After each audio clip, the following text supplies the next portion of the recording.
आपकी असीम अनुकंपा से ही असंभव दिखने वाला कार्य इतनी सहजता से संभव हो गया है।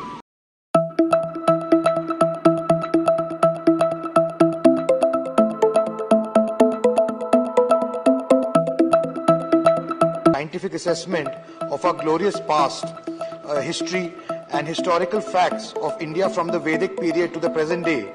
Ram Setu, though we have certain limitations in discovering that because the history dates back to about more than 18,000 years. To some extent, through space technology, we have been able to discover species in islands, some kind of limestone shoals. Ram नाम की लूट मची है, लूट सको तो लूट लो।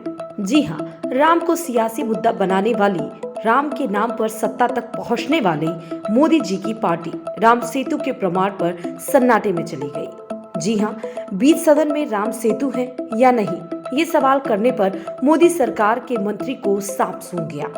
हुआ ये कि भारत और श्रीलंका के बीच समुद्र में बने राम सेतु के मुद्दे पर गुरुवार को राज्यसभा में चर्चा हुई।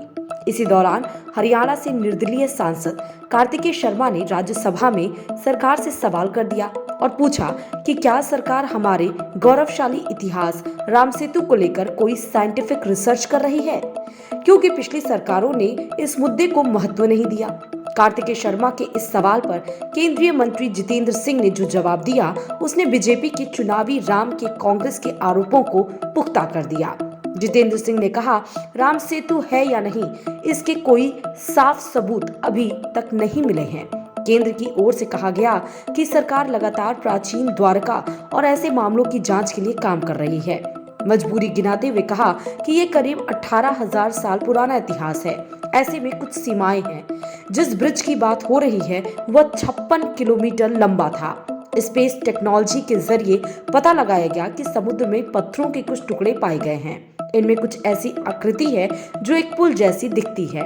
समुद्र में कुछ आइलैंड और चूना पत्थर जैसी चीजें भी मिली हैं। साफ शब्दों में कहा जाए तो ये कहना मुश्किल है कि राम सेतु का वास्तविक स्वरूप वहां मौजूद है। हालांकि कुछ संकेत ऐसे भी हैं जिनसे ये पता चलता है कि वहां कोई स्ट्रक्चर मौजूद हो सकता है।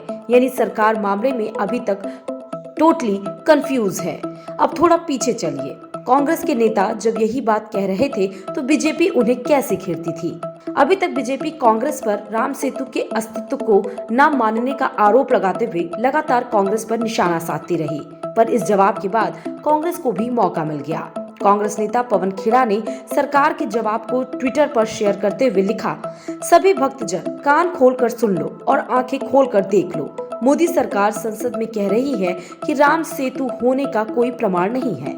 भारत के रामेश्वरम और मन्नार द्वीप के बीच चूने की चट्टानों की चेन है। इसे भारत में राम सेतु के नाम से जाना जाता है। इस पुल की लंबाई लगभग 30 मील यानी 48 किलोमीटर है।